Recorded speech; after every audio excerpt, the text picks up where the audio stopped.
It was very shocking by that time when I got the news. Even for medics, it is shocking. You guys, the rest of us tunaonaga madaktari na nurses hakuna kitu hamwezi handle because you guys deal with these things almost on a daily basis. Yes, it is very shocking indeed. No one expects to get such a diagnosis.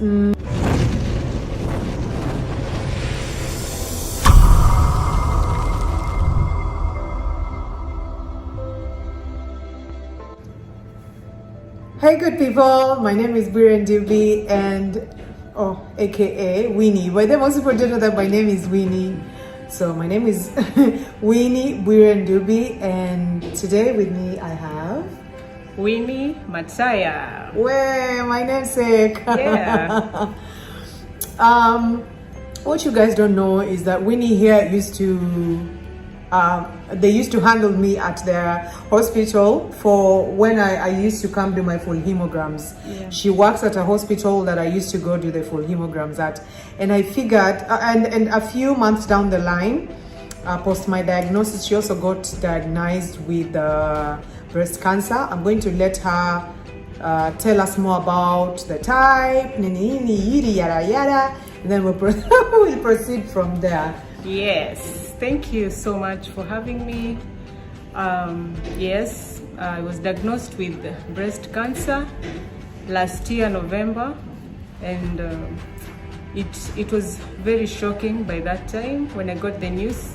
Even for medics, it is shocking. You guys, the rest of us tunaonaga madaktari na nurses hakuna kitu hamwezi handle because you guys deal with these things almost on a daily basis. Yes, it is very shocking indeed. No one expects to get such a diagnosis. Yes, we do handle patients who are cancer patients, yes, but when it comes to you yourself, it becomes something else. Yeah, it comes as a shock, of course. We are human beings. We are not immune to any disease, of course. We treat, we take care of patients, but we also go through the same. Yeah. Yes. How does it feel to be on the patient side of life? It is scary. It is scary. I actually feel what patients always go through, and it is an experience. It humbles me a lot. Yes.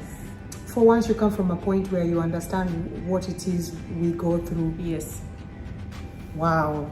Ebu, I just want you to expound on, because I know I met you on while I was already on my cancer journey, but I'd love to know who was Winnie before this whole cancer ordeal came to be. Yeah, I'm always a bubbly girl. I love God. I am outgoing. Yeah, so that is who I was by then, when I was before diagnosis. Has the disease taken that away from you? Fortunately, I thank God the disease has not taken that away from me. I am still the same. Through the help of my husband, through the help of my mom, that support, my colleagues, they have given me support, and I have managed to accept the disease itself, and it has changed nothing. And just also being prayerful, I don't think if it has changed anything. I'm just the same. Okay, me, I keep telling people you cannot toboa on this journey without prayer. Yes. It doesn't matter which God you pray to. Yes. You need prayers. You need like a supernatural being, because that's where all the hope comes from. That's true. Wow. That's true, yeah. I agree with Personally, you inspire me a lot. I think because when I look at you and how you handle yourself, you remind me so much of who I am. Really? Yeah. You do, I think you do that to me. A strong person begets Yes. a strong person. Yes. Kindness begets kindness, and so on and so forth. So the first time we talked to each other and exchanged numbers, and you told me that you've been diagnosed, I don't know, sijui akili yangu ilikuwa inafikiria nini. In my head, my first reaction was haya, kwani pia wao ushikwangu na hizi vitu, because this is the thing. We know that you guys are medics. Yes. So lazima kukiwa na screening mnafanywa. Yes. mnapitia screening. So if kama kuna mtu mwenye anaweza yani cancer inaweza patikana mapema zaidi before hata ikuwe anything, ni medic, you think that. Yes. But again, the matron who handles me at the hospital, she's actually the founding mother of the Bwire Cancer Center at Coast General Hospital, told me that when you're doing screenings, most of you don't even get screened. Yes. Because you're scared of the outcome. Yeah, that's true.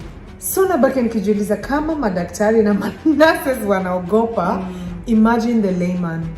Imagine someone who has no background in medicine, someone who doesn't even understand cancer ni nini, and then the way cancer has been sold is this thing that kills. Like, if you have it, you're done for. Yes. Wow, that's quite inspiring for me. Yeah, actually, for many of the medics, truth be told, we are afraid because we know exactly. Point, I don't know why I'm laughing, but hearing you admit it is very true. I can tell you the truth. I've been checking patients. I can witness that.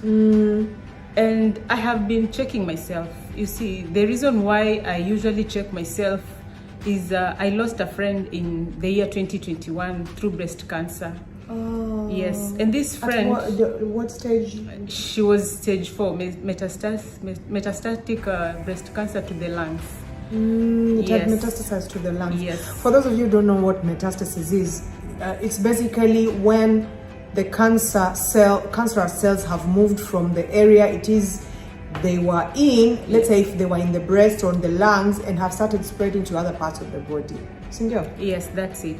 So from then, I told myself I will start now examining myself, checking myself, or even going for the screening, and I will tell the public, I will educate the public, because for her, she was going through this pain, but she did not want to come up, she did not want to open up and tell the world or tell her friends whatever she was going to. So this thing was eating her silently. She knew that she had it. She knew she was sick, but she did not know it was cancer. She was coughing throughout, coughing in and out, going to take medications, over-the-counter drugs. And I remember that other than like my arm getting lymphedema, that is one of the things I remember having. And I didn't, like, it wasn't a red flag for me, because unajiambia sushi kwa na homa, unakunywa antibiotics inapona, watu wa over the counter drugs, na sisi we niliwacha. Because I used to get homa, yani nasikia kabisa ndio hii homa inakam, na sayo sikunywi vitu baridi, nashinda nikikohoa, na kunywa antibiotics inapoa, after a while inaanza tena. So I used to blame it on the children actually. Nasema these kids go to school, wakirudi wananiambukiza, wananiletea homa kutoka shule. So that used to be such a big deal for me, only for me to realize actually nilipoenda kufanyiwa scans, they said that my lungs had started filling up with fluid because I have lymphedema. So all that excessive fluid ambayo ina build up ilikuwa imeanza kuingia kwa lungs. And so they didn't find any cancerous cells in my lungs, lakini walini diagnosed na metastatic breast cancer. I understand. So that is what happened. And I took that initiative upon myself, and I said that I will educate the public about this thing, not knowing that a year later it will befall me. I didn't know. Well, yes, so that is what happened. And it could be God was preparing you. Yes, it could be God. Where?